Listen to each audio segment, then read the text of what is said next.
नमस्कार. महाराजांचा पुतळा कोसळला आणि त्यानंतर चौकशी समिती जी बनवण्यात आली, त्या चौकशी समितीने अहवाल सादर केला आहे. त्या अहवालामध्ये काही टेक्निकल गोष्टी त्याच्यामध्ये सांगितल्या गेल्या.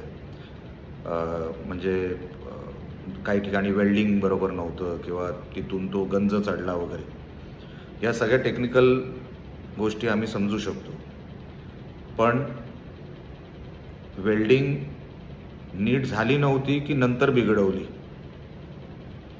हा विषय राहतोच. आणि त्या कारणामुळेच पोलिसांनी आमदार वैभव नाईक उबाटा गटाचे त्यांना तिथे चौकशीसाठी बोलवलं आहे.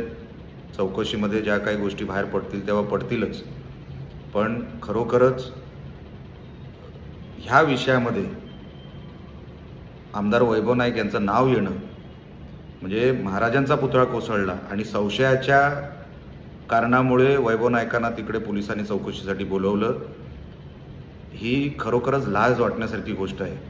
ते नंतर जे काय होईल ते होईल, पण महाराजांचा पुतळा कोसळला आणि संशय म्हणून तुम्हाला पोलीस बोलवत आहेत. वैभव नाईक हे असं पाप कुठेच फेडू शकत नाही.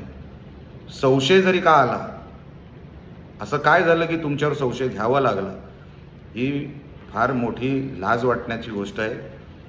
कदाचित आपल्याला येत नसेल लाज, कारण का आम्ही तुम्हाला अनेक प्रसंगामध्ये बघितलं आहे. लाज शरम तुमचा संबंध नाही, पण असं असताना देखील ज्या काही गोष्टी आहेत त्या बाहेर पडणारच. आणि आपण ह्या इतक्या मोठ्या विषयामध्ये तुमचं नाव येतं आहे आमदार म्हणून, खरोखरच हे शरमेने मान खाली जाण्यासारखी गोष्ट आहे. हे कधीही तुम्ही विसरू नका. संशय जरी येणं म्हणजे बाकी कोणाचा संशय का नाही, तुमच्यावरच संशय का, ह्या गोष्टीसाठी तुम्हाला आयुष्यभर लाज वाटली पाहिजे, एवढंच या निमित्ताने सांगतो.